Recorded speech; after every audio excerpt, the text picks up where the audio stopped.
just get myself seated and acclimated. Hello, welcome. Oh, got a bit of an echo. That's going to sound better when I'm actually singing. Welcome to Slut Songs. Who has? Oh, is there more light? There was more light yesterday. I could see people. Yeah, hello. Hello. Who has seen me perform already? All right, good. Okay, about half of you. Beautiful. Well, I'm Laura. This is Slut Songs. You're in for a treat. When people meet me, they quite often wonder what the fuck I am, but they don't know how to ask it in a way that's not offensive, so I'll break it down as simply as I can. I'm a mad, queer slut, and I have daddy issues. Thank you, yes. Daddy issues are kind of the second star of this show, so get excited. Okay, so I'm going to remove my scarf. I wanted to look the part of Slut Songs, but it's a little chilly. So what I'm going to do is I'm going to stand up and show you this glorious crochet top that my sister made for me. When you have a guitar, it kind of covers up your awesome six-pack, but you know it's there now, so I mean, a lot of sex is about imagination, right? I'm a slut, and that's been said. The technical term, though, for what I am is non-monogamous. And if you ever studied biology at all, you will already know that monogamy is quite rare in nature, and especially in mammals. So, if you're looking for monogamy, a bond that won't unravel, well, I'm sorry to say, but that's just not the way as long as you're a mammal. So, find yourself a nice penguin. Find yourself a willing swan. They're gorgeous. If you're open to an avian affair, you might get your lifelong 1+1. Okay, I'm not really suggesting that you start trying to date birds. I'm very liberal, very open-minded, interspecies, it's very, but birds, they're a little small, for one thing. Secondly, most birds don't actually have genitals, so to speak. The majority of birds have one hole called a cloaca, through which everything happens, okay? Everything, shit, piss, fucking. So, no bird dating, but what I would like to get across is that mammals are not a very monogamous kind of animal. 3 to 5% of mammals are monogamous, whereas 90% of birds are monogamous, okay? So then you might wonder why, in this world, are humans so monogamous? Any possible answers out there in the audience? Christianity. Christianity, thank you very much. Religion. What was the other? Anything else? Shame. Oh, we're going to talk about shame a lot in this show. Inheritance issues. Inheritance issues? Yes, very true. Capitalism and the way that capitalism kind of made ownership, the idea that we own land, the idea that we own bodies, yes. So capitalism, beautiful. Patriarchy is another big player. So before colonization, right, the white people taking over the world, most human cultures were not monogamous, but in the last few hundred years, monogamy has become, well, not just monogamy, but heterosexual monogamy has become the ideal. It's become the normal. And with the result that women are a lot easier to control. But then, okay, jump ahead, that's a lot of history. 1960s, and we have the feminist movement. We have the queer rights movement, and we have people's minds starting to open, and we're thinking, okay, maybe there is more than one way to do sex and babies and families, right? Flash forward to 1997. And there were 2 badass women that wrote a book called Ethical Slut, and I took a look, and holy shit, it blew my mind. I thought, fuck, I've been judging myself all this time, and now I find out that I'm not a freak for being slutty and horny 7 days a week? Okay, thanks for nothing, society. So when I say I'm a slut, I mean that in a positive way, just like the book Ethical Slut. And the word slut, just like the word queer, has been reclaimed. Both of these words used to be insults, right? Queer, slut. But now, people who identify with those sort of ways of being, we lean into that language. We use it to self-identify. But the concept of slut as an insult is important because it highlights the difference between an ethical slut, which was the title of that beautiful book I mentioned, and an unethical slut. So throw out or just start shouting out what you think I mean by an unethical slut. What's an unethical slut? Fuck boy. Fuck boy, oh I like that, yes, a fuck boy, which is kind of, I'm going to interpret, that's the kind of person who shows up in a bar, he just scans the room and he's like looking for vulnerable meat. I used to be one of those vulnerable meats. This is the fuck boys, but yeah, it's wonderful. What else? What's another example of non-ethical? Non-consensual. Non-consensual, absolutely. So if you're in a romantic partnership and somebody that you're dating has sex with someone else without your consent, that we call that cheating, don't we? Cheater. And so that's not what this show is about. This show is about ethical sluts. And an ethical slut is somebody who is behaving non-monogamously in a consensual way with the whole purpose being pleasure and joy. There are many different forms of an ethical slut. So you might be in a throuple or a quadruplet. So that's 3 or 4 people who are all in one romantic relationship. They're beautiful. I've known a fair few throuples in my time. You might just be in an open relationship. You might be single and just, you know, fucking enjoying your singleness with as many people as you can. Raise your hands if you've been there. Okay, good. We've got some honest people and some liars. So for some sluts, slut is a part of their identity, you know, it's like who they are. Some people are just sluts for the time being. In my case, I am a slut in my core, no matter what I'm doing, okay? So like, I'm a slut, even when I'm not fucking. Like, if a gay is still a gay when he's not having gay sex, and a mum is still a mum after her kids leave the house, then a slut is still a slut, whether she's fucking lots of people or not. Identity is who we are, not what we're doing right now.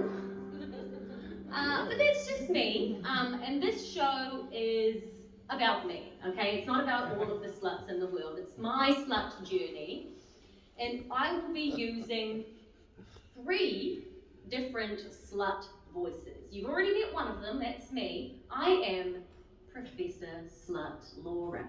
So I'm the kind of intellectual, the one who's sort of thinking about sexuality in this deep anthropological level, because I'm an anthropologist, right? I study humans. You're also going to hear from a version of me called Sad Slut Laura.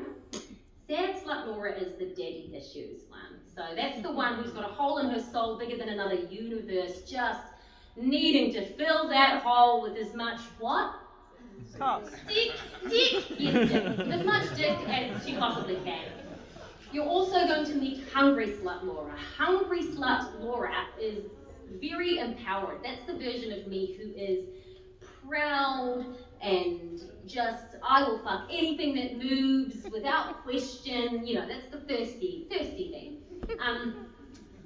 I'm aiming for an hour. I might go a little over, depending on how much you guys laugh and banter with me. So just bear that in mind, and thank you for being here. So far, I have absolutely loved my life as a Professor Slut. It's fucking awesome to study and think about sex, and teaching about sex is also part of my job. I love helping people discover that not everyone wants to marry, not everyone wants to breed, not everyone wants to follow the path of partnering up and spreading their seed.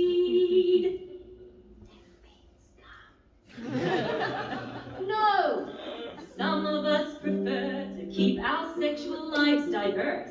Different genders, different perks, different poses to make us work. Some like fish hooks in their faces.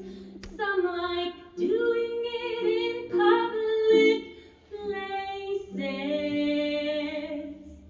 Oh, human sexuality is a cornucopia of kinky things, and it's better, so much better, when we live and let live. Oh, sorry about that. That was good to sound awesome.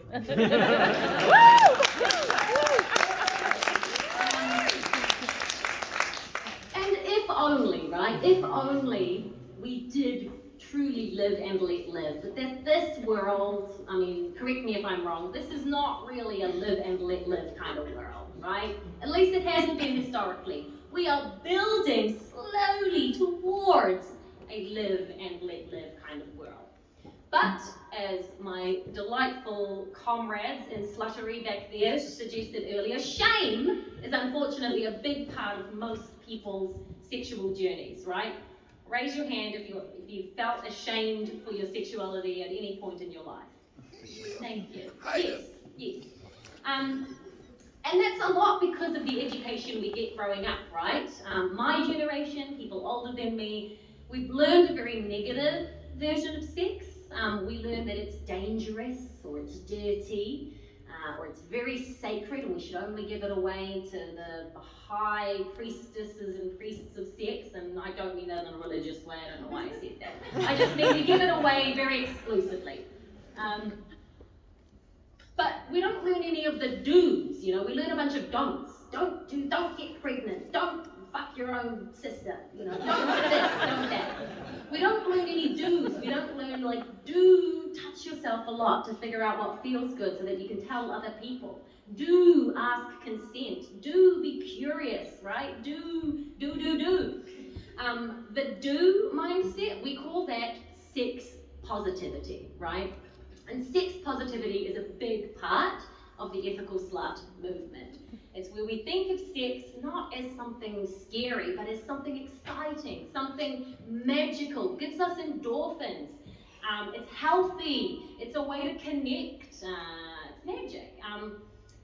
And speaking of sex positivity, this next song is about my favorite ape. Now, humans are apes, but we are not my favorite ape, not by a long shot. We are like my third favorite ape. My first favorite ape is the bonobo. And the bonobo is this gorgeous ape. I was going to say something more clever. Remember the great apes, taxonomically speaking, were related 6 million years ago, last common ancestor, but I don't need to go there. I'm sorry. So bonobos are a very sex-positive animal. They live in Africa, in the Democratic Republic of Congo. They're the only matriarchy in terms of apes. So most apes and most primates are patriarchies, right? So the males dominate, and the females kind of just bend themselves around the constant threat of male violence. No big deal. But bonobos, the females, oh wait, 1 second, I forgot, I'm sorry. I needed to just, the caveat is this is the only song that's a parody, so this is not my melody, and you will recognize this melody if you are a millennial or if you like Taylor Swift. The females dominate, they've got really large brains, at least that's what studies say, that's what studies say. They don't sexually frustrate, and with strangers they're like, hey. At least that's what studies say, that's what studies say. And they keep grooming, fucking when they're mad cause it's soothing. Hardly ever violent, it's quite moving. Bonobos, the happy sluts of the primate world. everyone is getting laid. Male, females, young and old, it's all the same. But no one's gonna make with all, make with all, I make with all, make with all, I make with all, I make with all, I make with all. It really sounds like that. And they keep proving that society starts improving when everyone fucks all the time. Everyone, I wish we were all having sex right now instead of listening to me sing. Bonobos. I highly recommend that you YouTube bonobos. As I said last night, it's not porn if they're not people, okay? So you're okay if you're worried about that. And it's right. I love the bonobo, but they also make me sad because every time I think about them, I think, fuck, humans were this close to being just like that, making love, not war. Literally, violence is almost unheard of amongst bonobos. Whereas gorillas and chimpanzees and humans, we're all territorial big man stuff. So living in a patriarchy, right, like we do, where sex is stigmatized, means that our slut journeys are tainted by shame, and we often grow up thinking, oh, there's something wrong with me. I'm horny all the time, and I want this and I want that, and there's something wrong with me for that. And to highlight this, I would now like to introduce you to Sad Slut Laura. I've warned you about her. Now this is where it gets a little bit dark for about 10 minutes as I move through Sad Slut Laura's phase. This is the version of me that's full of daddy issues, relationship trauma, baggage, things get messy. And Sad Slut Laura is not really an ethical slut because she's not in it for the joy. She's not in it for the empowerment. She's in it for the aforementioned hole in her soul bigger than another universe. Fill it with cum, por favor. That's Spanish for please. So this next song is called the Desperate Slut song. And this is the song that basically, if you were to sort of describe it in 3 words, it's, where's my daddy? Where's my daddy? And I'm looking around the world, I'm like, is this are you my daddy? You know that book when you're a kid of the Are You My Mother? This is the Are You My Daddy, but in a dirty way. Not in a lost baby animal trying to find its real mummy, real daddy, but like a lost quasi-adult trying to find her real daddy. And in this mindset, when I am in the full throes of Sad Slut Laura, like I will do anything. I would run over my own mother, right? She's right there. Crush you like a bug or dick. Okay? And she can't outrun me because she is disabled. I love you so much, Will. I'm going to have a wee sit before I sing this, and I'm going to get into character. I'm just going to think sad thoughts. No alcohol in it. There is. There is alcohol in it. No. So this song, I come alive in the eyes of men, the ones who look at me and can't help but want me. I come to life in the minds of men, the ones who think of me when they're horny. I felt alive, sorry, A minor, the rest of the time as well. But all I want is man meat. Sometimes the only thing that can fill the hole in my broken soul is receiving a whole lot of skeet. Give me rat flesh. I don't want any compliments. I don't want any smiles or tenderness. Right now that shit would be meaningless. You think I'm smart, cute, funny, brave, with a good heart? or you can fuck right off because you want to buck a dick in my lady parts. All my friends get sad because I tell them things like, your love means nothing to me. I feel bad because I don't want to be boy obsessed and feeling like I don't exist unless someone wants to spray me with jizz.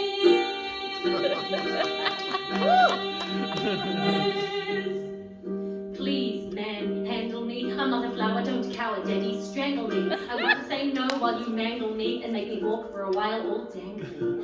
Please, man, handle me. I'm not a flower, don't cower, daddy, strangle me. I want to say no while you mangle me and make me walk for a while all dangly.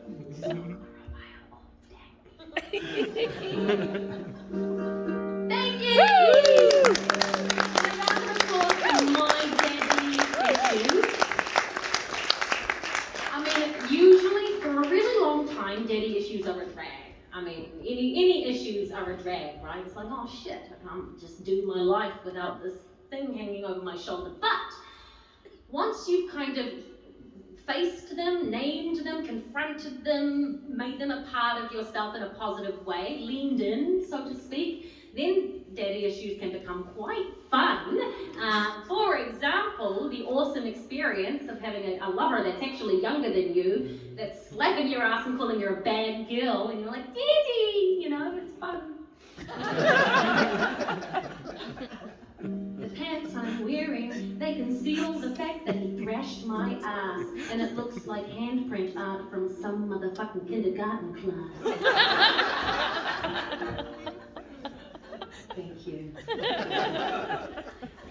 My daddy issues that have become a part of my sort of sexual fun stuff is actually, this is a true story, about how this is translated to some very awkward real world moments. So the other day I was in the park, and I'm sort of walking along enjoying the gardens, and there's this little girl, and she's probably about 3 or 4, and she's maybe a little lost, and she's sitting there and she's sort of having a bit of a tanty, and she's saying, where's my daddy? I want my daddy. And I just blushed and I was like, bitch, save it for the bedroom. Awkward, private. And then I was like, oh shit, she means her actual daddy. Okay, never mind. It's just me. So in my everlasting search for daddies, right, sometimes I end up in a relationship, you know, I fall in love, as they say. I've had a few relationships. After my last relationship ended, that was when I had this profound existential crisis, rooted in the fact that I had just learned that I had absolutely no experience or skill when it comes to boundaries. I was like, wait, you don't want me to ring you 40 times a day and, like, you know, leave notes on your door and, like, handprints all over your, you know, those Rose from Titanic, handprints on his windows, just... It turns out that clinginess is not always sexy. Okay? And desperation doesn't always smell good, okay? Sometimes what is needed is a gentle rain and not a flood. We'll just get into character, hang on. Why?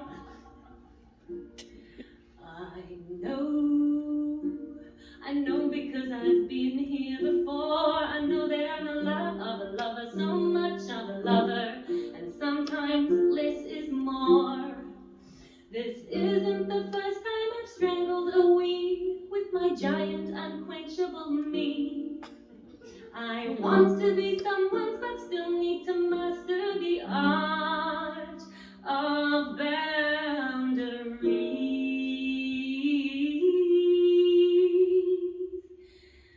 I wanna love another, love them no more than they want me to. I'm learning to restrain, 'cause I'm a flood, not a gentle rain. I wanna love another,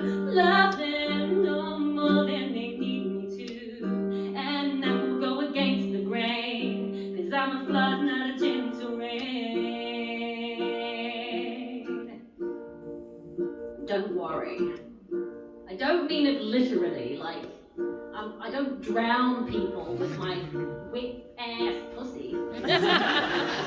It's metaphorical, okay? Like, I smother people emotionally. And I know that's actually sadder than murder. But I have learned a lot from these heartbroken existential crises, okay? Yes, when you frighten someone off with your intensity and stuff, and they let you know, girl, this shit is like way too much. Indeed, it hurts like a motherfucker, but you learn to be a much better lover. And since that's all I wanted from the very start, I guess I'm grateful to the ones who have shat on my heart. Thank you, Hayden. Thank you, Woody. I'm naming them. They're not here.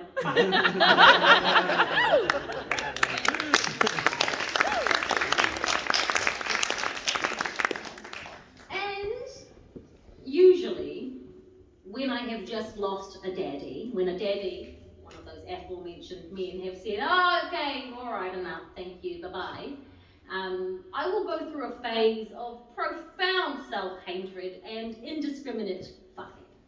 I will use sex as a self-punishment, like when you were saying the fuckboy, the ugliest, sweatiest, smarmiest, shittiest guy in the bar. I'm like, yep, him, I deserve him, it's him, take me home. And so this is a song about that version of me. It's the version of me who's trying to mend the shards of her broken life with the sticky substance known as stranger cum. I used to like to have the kind of sex you only have because you hate yourself. I used to like to drink until I couldn't fucking think because I hated myself. And then I'd hunt for all the cock and use my cunt like a loading dock. Oh, don't mind the witness, that's just me. Okay, fine, it's come from your roommate Steve. But come on, fill her up, there's always room for more. I'm your basic, heartbroken, self-hating whore.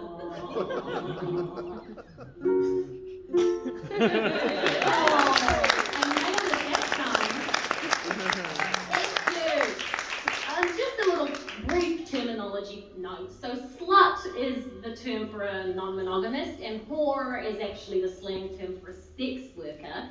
I am not a sex worker, but like most people, I use those terms interchangeably. And in this case, just whore whore is a nicer vowel to sing. For the other singers in the room, you know, oh, and then slut, like, you know, it doesn't resonate. My choir ladies, resonate? Yeah, so I'm trying to resonate. Double entendre there, I'm trying to resonate. Resonate! Oh, I never thought of that before. Genius. Okay, so Sad Slut Laura, this is my last Sad Slut Laura song. I talked about the desperation for male sexual validation, old news now. Are you my daddy?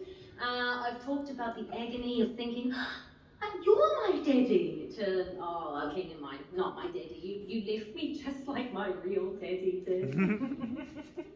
Oh, I want more laughter.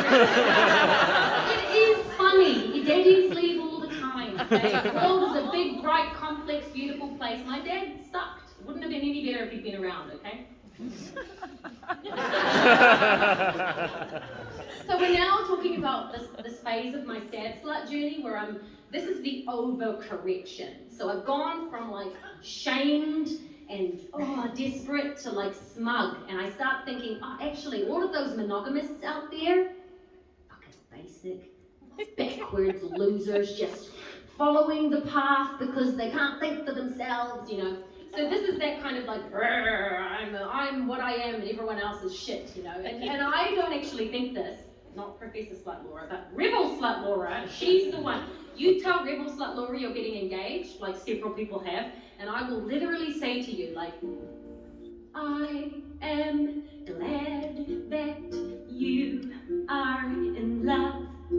You feel happy.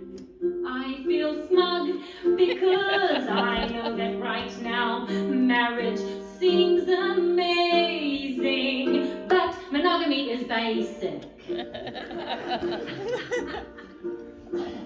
I hope you all end up divorced.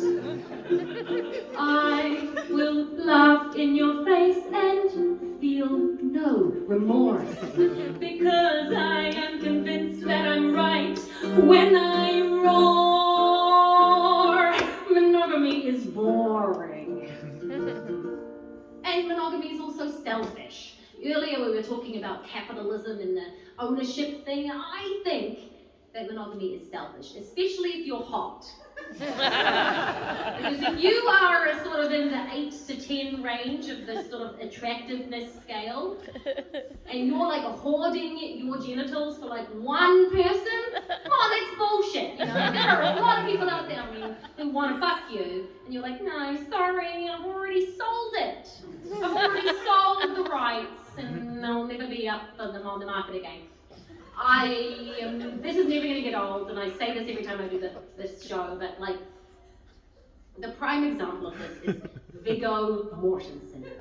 Aragorn from Lord of the Rings, okay? So, the most attractive person in the whole world. I will not hear any rejections or, back any, no. Viggo Mortensen, hottest person on the planet. Everyone wants to fuck him, men, women, children, all of you. If you don't raise your hands, then you're again just lying. I'm just kidding.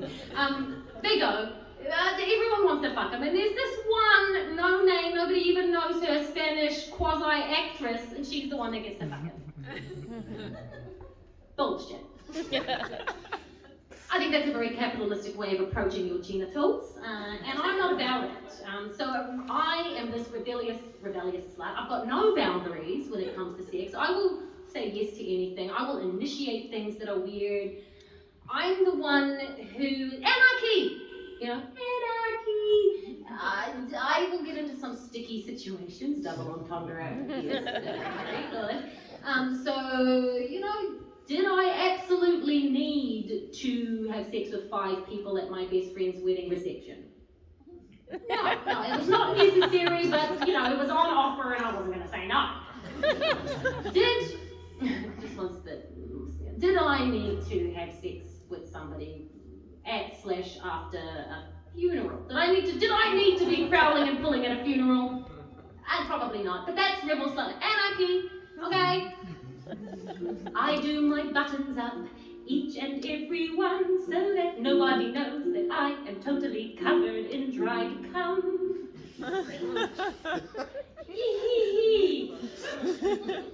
So this next song is called Next Door Neighbor Whore. Once again, I'm using my creative license with the whore versus slut aforementioned terminology thing. So this is a song that I need to also get into a bit of character.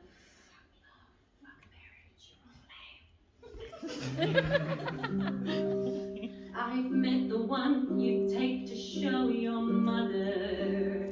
I've been friends with many versions of her, but I'm the one you seek to run your dark side, to walk beside the dirty parts of you. I'm the one who'll put on any costume, and I'm the one who'll probably say yes. I'm the one with mystery, the one who live your fantasy, your friendly next door neighbor whore. I mean this in an empowering kind of way. I'd rather self-define as whore than be mistaken for another of the ones who want to be the one you take to show your mother.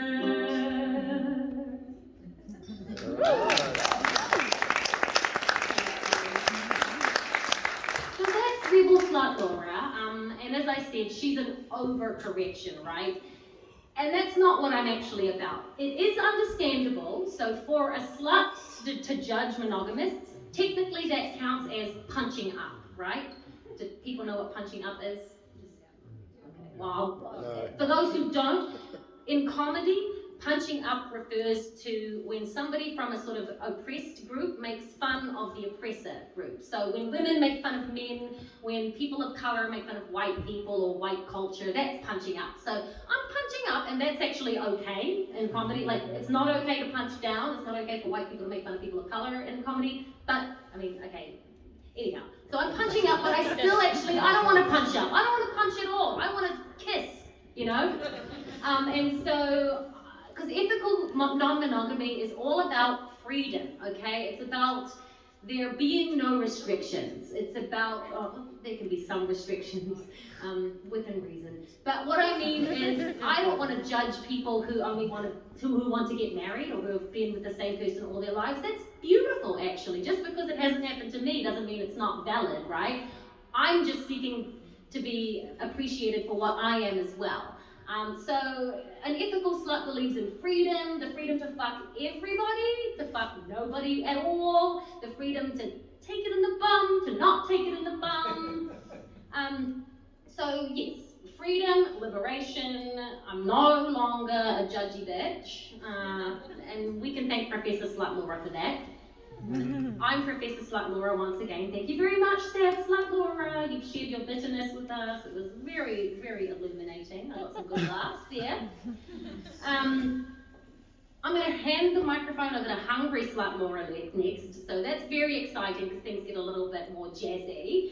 And Hungry Slut Laura is the one who's just empowered. I'm meeting my sexual needs with all of the skills. I've got the ability to set boundaries now. Thank you to my not a gentle rain. Now I'm like, oh, I can be a gentle rain. I don't have to be a flood all the time, you know. I can regulate my own emotions. I can communicate well. But before I move on to Hungry Slut Laura, I, Professor Slut Laura, would like to briefly introduce you. This is a little moment where I would like to pay homage or homage to one of my slut song ancestors, okay? This is someone who was singing filthy, empowered songs about sex before my mother was even born. This is 1935. Sorry, I just spat, but it's okay. Fluid is good. So 1935, this next song was written, and it's a song called Shave and Dry. And I just want to briefly explain what that means, because it's a lingo that we don't use today. So for men out there, you know what it means to have a dry shave, right? It's like you don't use lubrication. You just get in there. So shave and dry was sort of a slang term for fucking without foreplay. Just ramming it on in, you know, dry as hell. Make it hurt. So anyhow, slut songs from the past. There are so many songs of seduction I know since the day that music began it. From sweet and romantic to crude and dramatic, there's someone out there who has sung it. Yes, I'm just a bitch in a long line of bitches who sang of their total addiction to dicks, and as long as we're governed by carnal attraction, our songs about sex will always get action. And yes, in this show, these are mostly my songs, but there's one from the past I must try. Without further ado, I now give to you Lucille Bogan's song, Shave and Dry. Look it up later. I've got nipples on my titties, big as the end of my thumb. I got some between my legs, I'll make a dead man come. Oh, daddy, baby, won't you shake me dry? Yeah, draw it out, honey. I want you to grind me, baby, grind me till I cry. I'm gonna turn back my mattress and let you oil my springs. I want you to grind me, daddy, till the bell does ring. Oh, oh daddy, I want you to shave me dry. Yeah.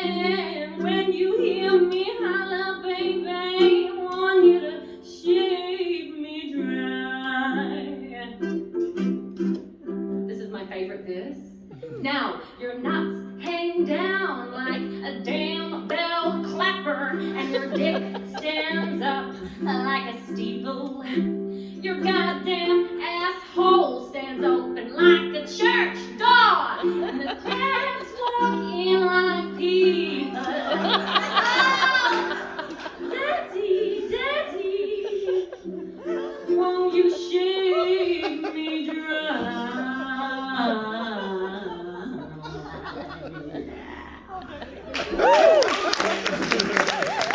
Thank you. These lyrics are fucking poetry. I abridged that song because there's actually a lot more verses. Some of them that would be really silly for me to sing because just listen to the original, as I said. Shaven Dry, Lucille Bogan. If you listen to that original recording, there's in that last verse with the church metaphor thing, we'll talk about that in just a second, you actually hear her lose her shit because she's reading the lyrics as she's singing them for the first time. That's the story of this. There were multiple versions of this song. She was given a new explicit version and she starts to laugh and go, oh, okay, all right, they just said your goddamn asshole stands up like a church door. Okay. So you hear this woman on this beautiful recording just go, oh God, okay, I just sang that. So I'm gonna do the bit about the nipples again. I did it last night. So this song relates to me in a beautiful, beautiful way because you can tell that I do not have a lot. I'm not packing much, okay, up here.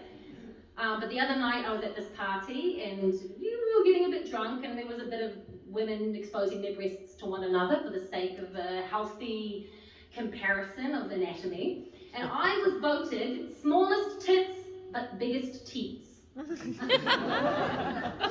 is a high honor. And so the nipples on the titties line, I'm just like, yes, that's me.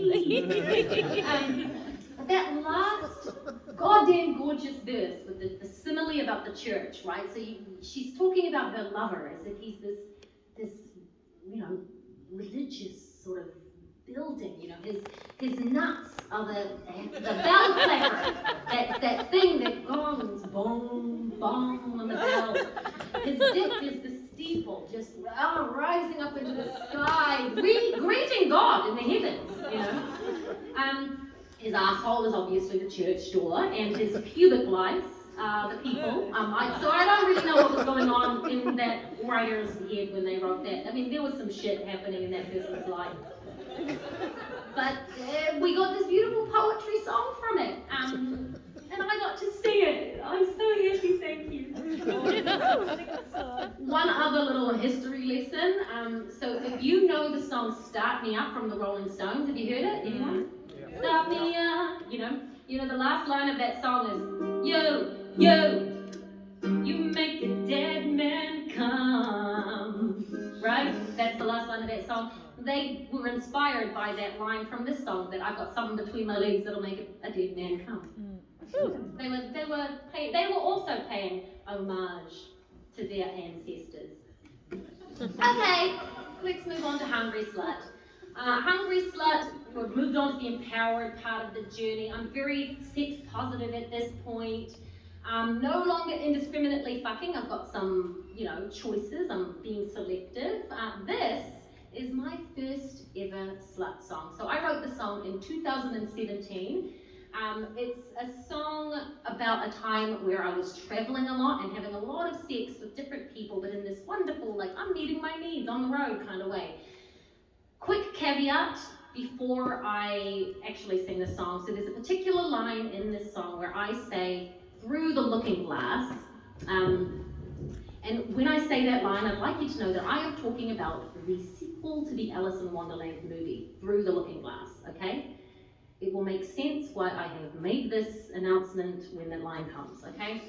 So this is a song about a time where I am traveling around the world and having lots of awesome sex, and then suddenly I find myself in this tiny island off the coast of British Columbia with only 4,000 people in it, and the pickings are slim, and I started feeling a bit like a romantic martyr. Meeting eligible mates was getting harder and harder, and then one day I met Ed the gardener. Oh shit. It was a grungy morning and I hadn't showered. I didn't expect to be overpowered by the sudden appearance of Ed the gardener. But there he was. can't bother, had to change my pants. All because of him, Ed the gardener.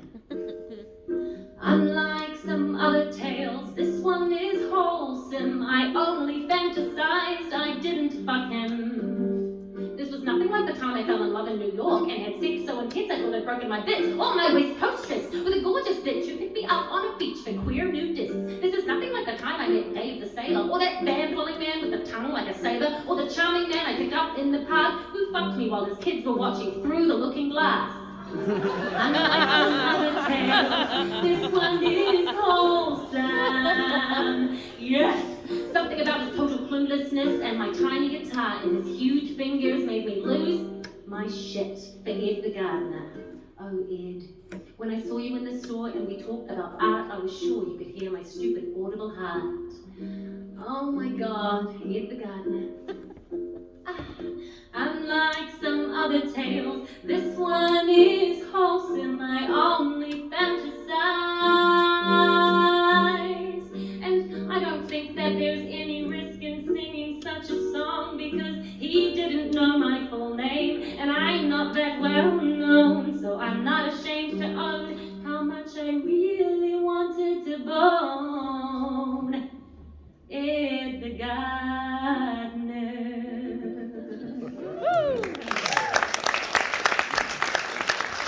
And speaking of tiny guitars, this one on the floor in front of you is, she's sort of my guest appearance. That's my tiny guitar. That's the one that Ed actually held in his hands. The one that I'm playing just is a better tiny guitar, but I still wanted my one to be on the stage.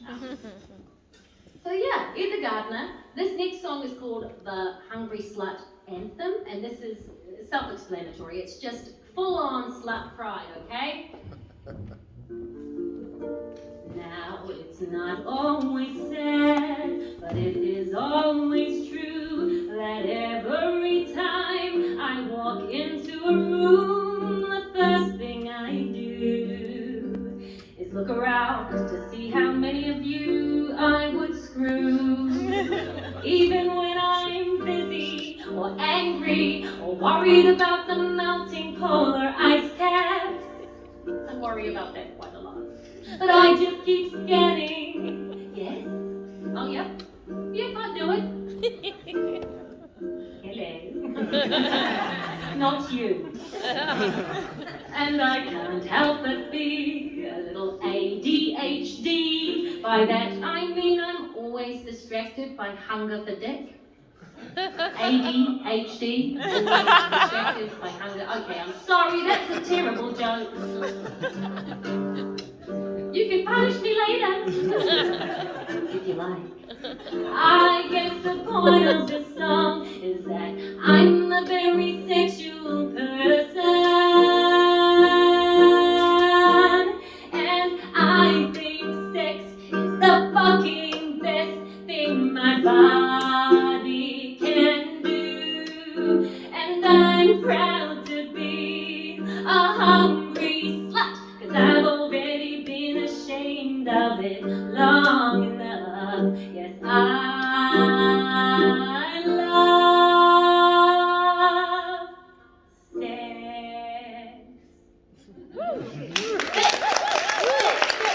Last night I actually got a chance to sex. Thank you, humoring me. So yes, proud. This next song is about my family. And I don't mean it in that kind of way, alright? The song is about talking about sex with my family, okay? Get your minds out of the gutter. In my family, we have the whole spectrum. We have sluts like me and my beautiful sister. And we have prudes like my beautiful mother and my other sisters. So I wrote this song because me and my sister live together and we just have a very open household where there's a lot of peeing with the door open and talking about anything that happens. And it made me think about this in a sort of existential level. Why some of us are so uncomfortable thinking about our families having sex, you know, like, oh no, I don't want to hear Daddy and Mummy doing it, or oh no, Nana's not having sex, is she? Oh heavens. Boundaries are a funny thing. Not everybody feels the same about sex and their siblings. One of my sisters doesn't want to know a goddamn thing, so she's not at my show. But Liz and I, we share everything. I would know if her lover got a brand new cock ring. Bitch tells me anytime she closes the deal. Gives me ideas of poses to steal. See, the two of us, we just like to share. She tells me every single time she gets an ingrown pussy hair.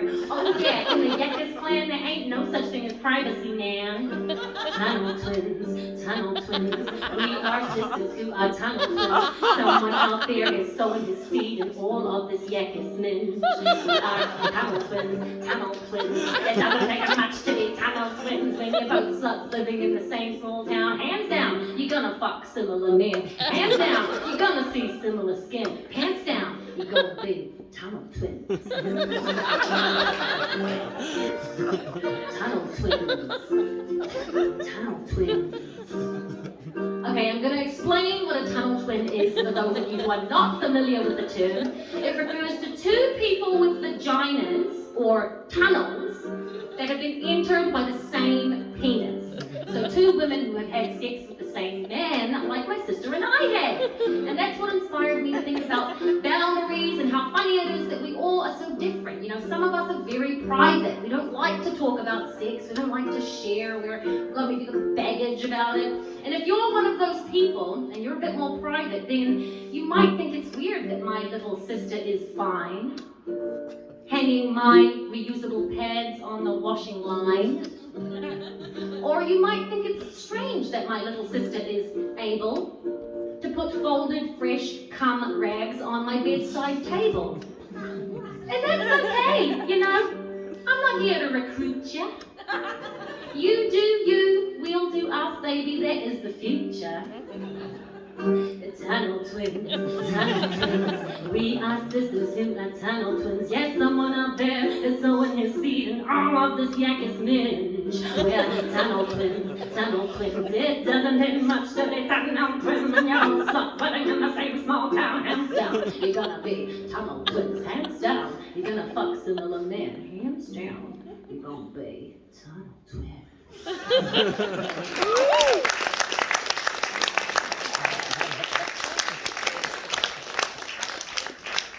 Thank you.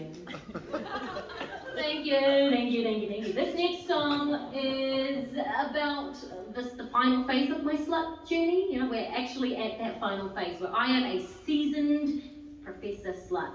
I have put in my 10,000 hours, according to the Malcolm Gladwell expertise sort of thing. So I'm now, I'm a sex expert, a sexpert.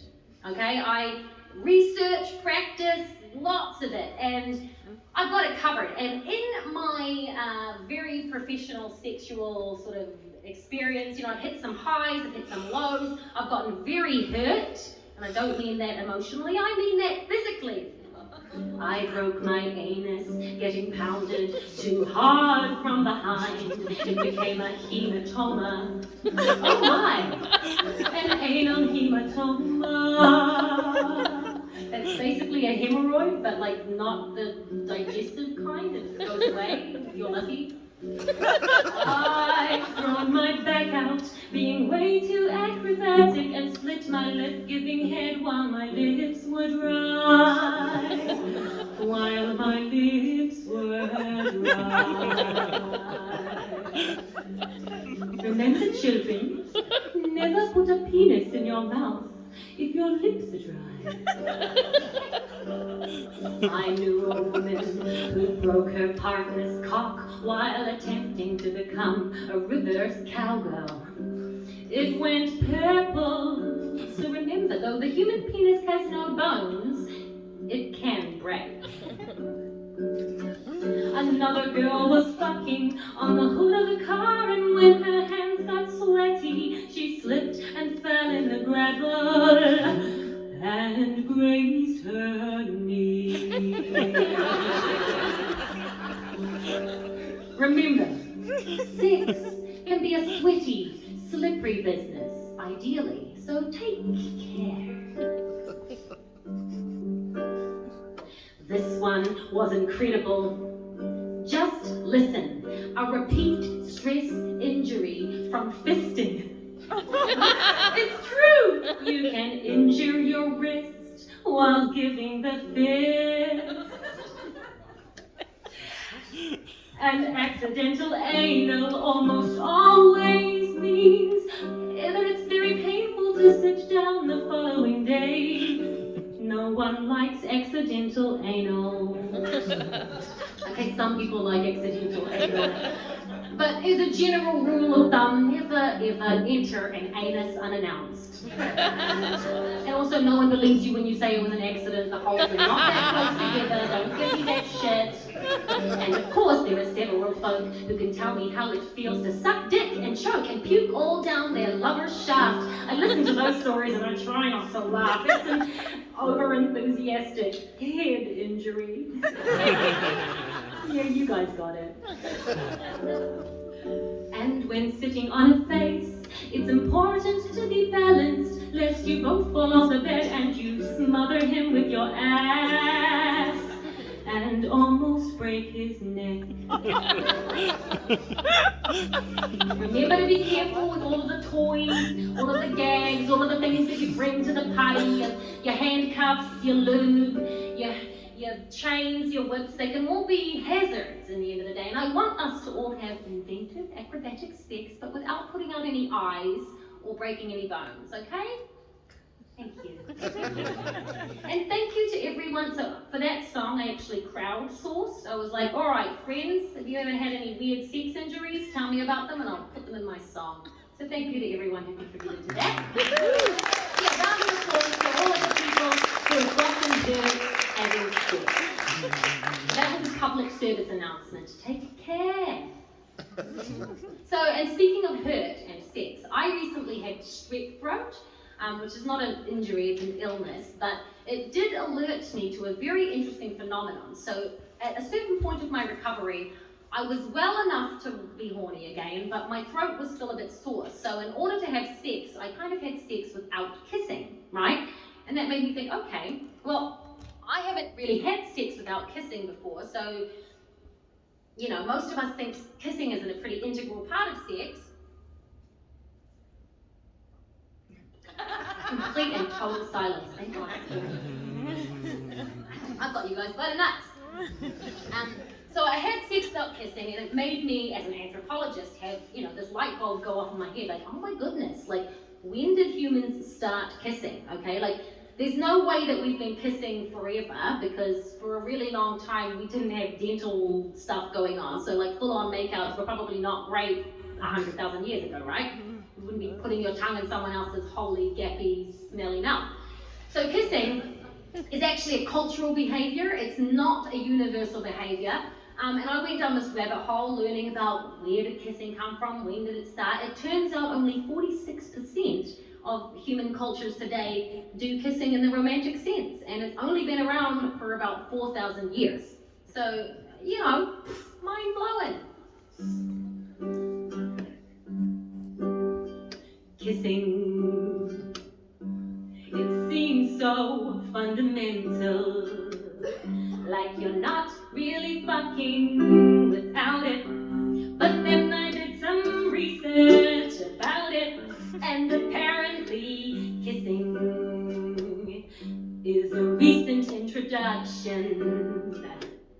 It began in India, not long before they wrote the Kama Sutra, and it spread throughout the ancient West when Alexander the Great did his epic conquest. And now kissing, it feels so fundamental. In 46% of the cultures today, it's how we know how to start when it's time to play. And it feels so odd to fuck without it, but it's not the oddest thing I've done today. Oh, sex without kissing. Yeah. Another fun fact. Oh yeah, I'll give you a quick fun fact. Quick fun fact about that. Oral sex is also a pretty recent invention as well. So that's also been around for about 4,000 years, which also makes sense. You know, the aforementioned hygiene in the mouth thing was probably also true for the genitals, right? 100,000 years ago, civilizations, not complex, not hygiene practices, not appetizing genitals. Okay. So anyway, the point of this is just that sex is something that can look like a lot of different things, right? You know, when people get older or as their bodies start to sort of break down, you know, they may start having sex differently to how they had it when they were young.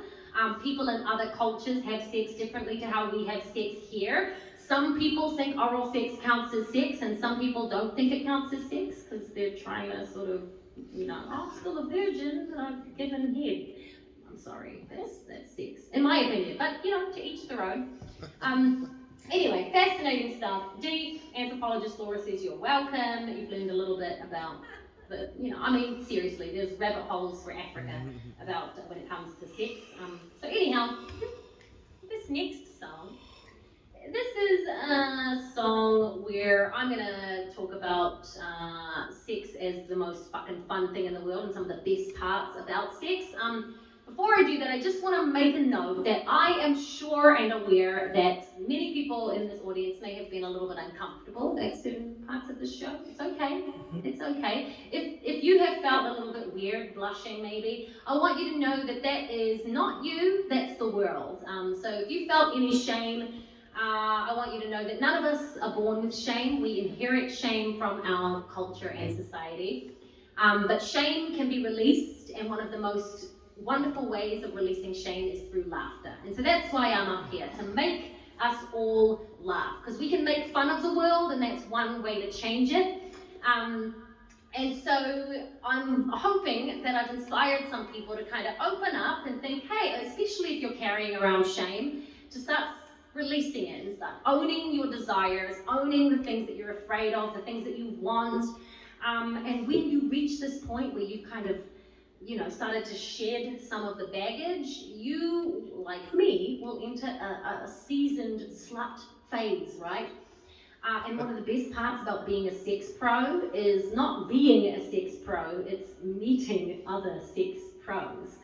So this is a song about people and a particular person who have dedicated themselves to becoming a sexual connoisseur, a sexual craftsman, dare I say, a sexual artist. The other day, I met a sex artist. Sex artist. I didn't even know there was such a thing as a sex artist. Sex artist. Artist. Until I met one. There he was, right there, inside me. A sex artist. Now that I've said it enough times, maybe you'll believe me that they really do exist. There are sex artists in this room right now. I put myself on the meat market Tinder to look for a grindable dick. Oh yeah, because I'm hungry and male validation makes me feel complete. Oh shit, you thought this was going to be an awesome and empowering song, but that doesn't mean that sad slut Laura can't have a little cameo. I'd been swiping a lot and not feeling much hot, and I started to panic that it might take a lot for me to find a man who would let me explode and twist on his front load. And then there he was, a local Don Juan for all the ethical sluts round here to play on. He came to my house about a week ago, and we punished the neighbors with my oh. And I've had good sex before. I'm a slut, remember? A proud super whore. But this was fucking different. This shit was high bar, like the difference between dinner and a Michelin star. He had every skill, he had confidence, he had a body that was built for high endurance. He was so damn good at the whole performance. Could have made me believe he was fucking Viggo Mortensen. He talked like an absolute pro. Oh, Daddy, don't touch me there, Daddy. No. Sex artist.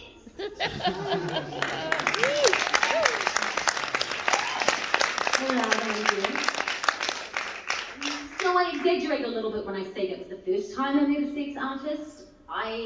That was the first time that I thought about it and wrote a song about it. But actually, the first sex artist that I met was a man named John.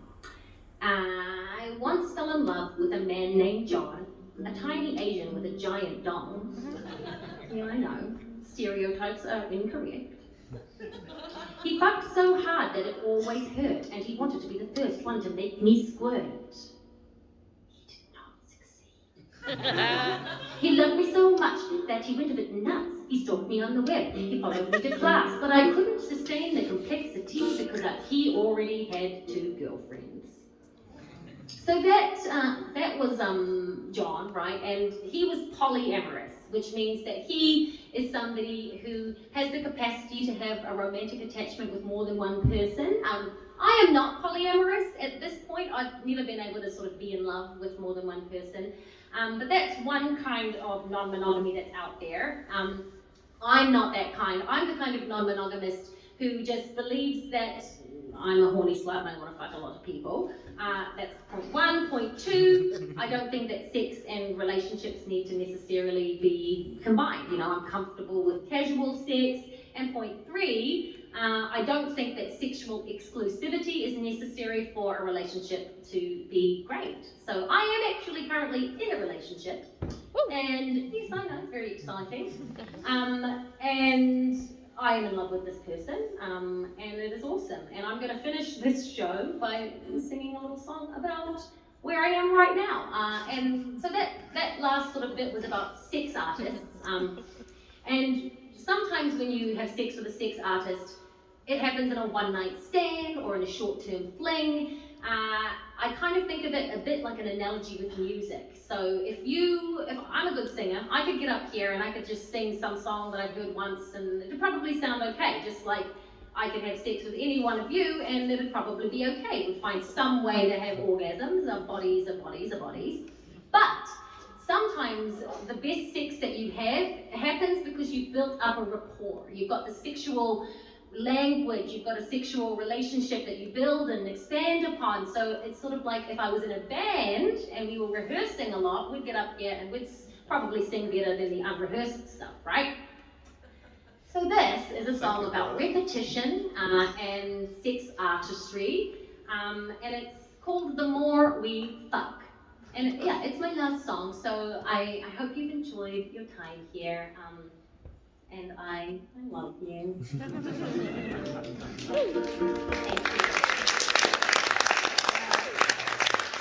Lately I've been feeling so satisfied, and boy, it's obvious why I'm no longer so suicidal. Since I met you, I don't feel so empty or jaded. Oh no, I feel stimulated, and the scars have already faded. Now I'm the best version of me the world's ever seen. Haven't wanted to leave since I found you, baby. And the more we fuck, the harder it gets to imagine a world where we are apart and not making our sexual art. You're mine and I wanna ride you till we both break down.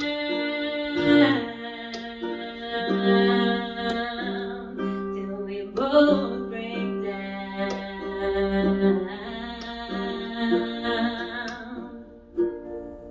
Just because we're in love don't mean it's possessive. Oh no, we are progressive.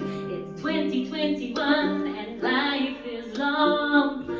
So let's live side by side, growing and changing, slowing and aging, doing it all but never rushing, keeping those genital juices gashing, 'cause we're the best version of we that I've ever been in. Haven't hated the world since I found you, baby. And the more we fuck, the harder it gets to imagine a world where we are apart and not making our sexual art.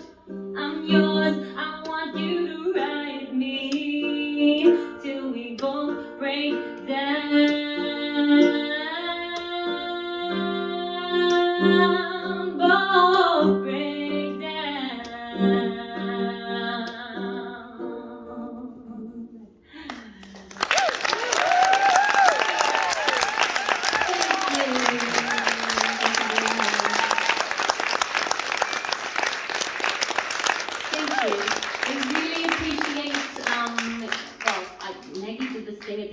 her show where she thanked people that bought it, and I was like, oh shit, I didn't do that. So thank you to 116, to Laurel and Georgia, and Kate, the marketer, the lighting people, the marketer, the people who organised Fringe, that inspired me to make this show to begin with. Thank you to everyone who has ever fucked me, to everyone who has ever wanted to fuck, but who didn't fuck me, like Ed the Gardener. And this is the ending point, but it's not the end of my story by a long shot, right? Humility is an important part of adulthood, realizing that this is where I'm at now and I'm fucking happy, but things could all change in a heartbeat, right? Like anything could happen, just like anything could happen to any one of us in this room. And hopefully what happens to all of us in this room shortly after I finish the show, which is right now, is we might get to go home and have an orgasm or two. So all the best. Is out. I will stay behind if anyone has any questions or wants to come and give me a cuddle. Thank you.